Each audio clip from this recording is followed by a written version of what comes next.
Halo, nama saya Luluk Vanessa, NIM 125107026 dari jurusan Psikologi dari kampus Cikarang. Di sini saya akan menjawab pertanyaan yang pertama, yaitu seni mencinta menurut Erich Fromm. Menurut Erich Fromm, cinta bukan sekedar perasaan emosional yang datang secara spontan, melainkan sebuah seni yang perlu dipelajari, dilatih, dan dipahami secara sadar. Fromm menjelaskan bahwa banyak orang sering menyamakan cinta dengan rasa suka, ketertarikan, atau keinginan untuk memiliki seseorang. Padahal, dalam pandangannya, cinta yang sejati justru mengandung unsur perhatian, tanggung jawab, rasa hormat, dan pengetahuan terhadap pribadi yang dicintai. Dengan demikian, mencintai bukan berarti menguasai, tetapi memberi ruang bagi orang lain untuk tumbuh sebagai dirinya sendiri. Dengan pengalaman saya, cinta itu saya rasakan kepada ayah, ibu, kedua adik laki-laki saya, dan suami saya. Salah satu pengalaman yang paling berkesan adalah ketika suami saya selalu mendukung semua keputusan saya, termasuk saat saya ingin melanjutkan pendidikan di perkuliahan ini setelah kita menikah. Dia juga selalu menghibur saya ketika saya sedih atau kesal oleh suatu hal. Tetapi dari pengalaman itu, saya belajar bahwa cinta bukan hanya ucapan, tetapi juga tindakan nyata yang menunjukkan dukungan, kesabaran, dan pengertian. Saya sendiri biasanya menunjukkan perhatian kepada suami saya, yaitu dengan memasak masakan kesukaan suami saya. Hal sederhana seperti ini ternyata menjadi bentuk kasih sayang yang membuat hubungan lebih harmonis dan hangat. Dari pengalaman tersebut, saya memahami bahwa konsep seni mencinta dari Erich Fromm sangat relevan dalam kehidupan sehari-hari saya. Cinta yang matang bukan cinta yang menuntut balasan, tetapi cinta yang memberi, merawat, dan menjaga hubungan dengan tulus. Yang kedua yaitu mengenai kebutuhan palsu menurut Herbert Marcuse. Menurut Herbert Marcuse, kebutuhan palsu adalah kebutuhan yang tidak lahir dari kebutuhan dasar manusia, tetapi dibentuk oleh sistem sosial, budaya konsumsi, iklan, dan tekanan lingkungan. Marcuse melihat bahwa dalam masyarakat modern, manusia sering diarahkan untuk menganggap bahwa memiliki barang tertentu adalah sesuatu yang penting. Padahal kebutuhan itu sebenarnya tidak mendasar. Akibatnya, individu menjadi lebih konsumtif dan mudah mengikuti arus tanpa berpikir kritis terhadap apa yang benar-benar dibutuhkan. Dalam pengalaman saya pernah ingin membeli album K-pop dan photocard K-pop karena tren. Akhirnya barang itu memang jadi saya beli. Tetapi kalau saya pikirkan kembali, keinginan tersebut lebih dipengaruhi oleh tren dan lingkungan sosial, bukan karena kebutuhan yang benar-benar penting bagi saya.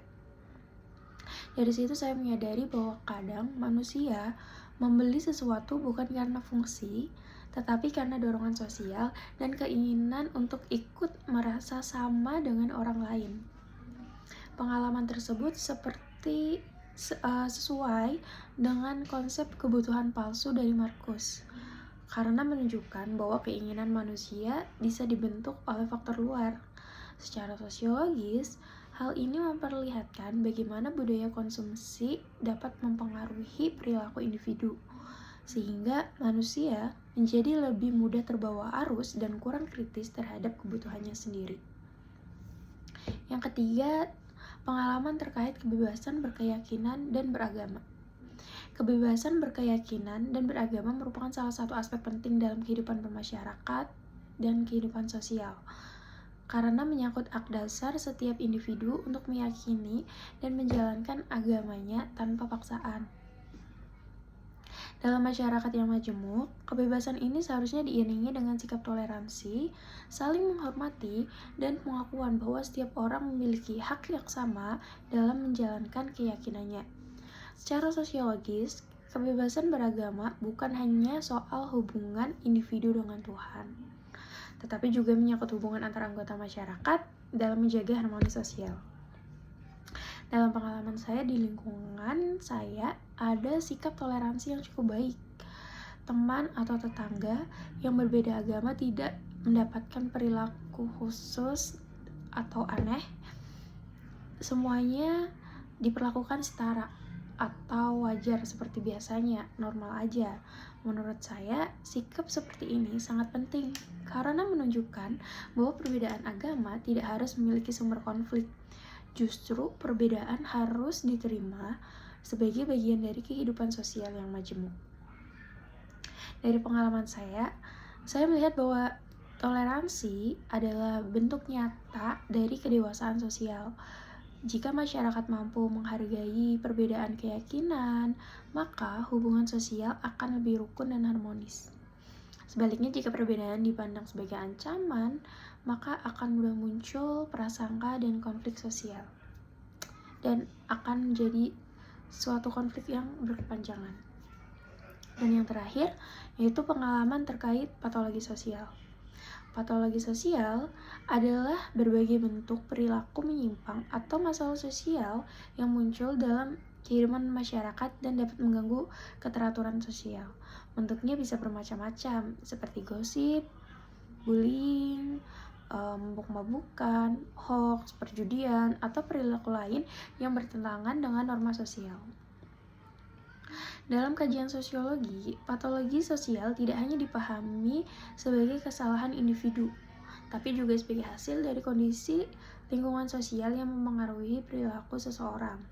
Di lingkungan rumah maupun kampus, saya sering melihat gosip, bullying, mabuk, dan hoax. Dari beberapa hal tersebut, yang paling jelas pernah saya lihat adalah mabuk. Waktu saya SMA, saya pernah melihat para panitia OSIS dan beberapa siswa laki-laki mereka meminum minuman beralkohol di bawah panggung.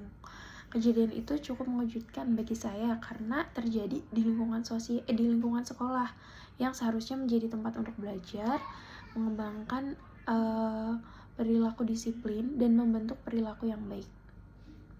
Secara sosiologis, kejadian ini menunjukkan adanya penyimpangan dari norma yang berlaku. Pengaruh teman saya, lemahnya kontrol sosial, dan kurangnya kesadaran akan aturan bisa menjadi faktor yang mendorong perilaku seperti itu.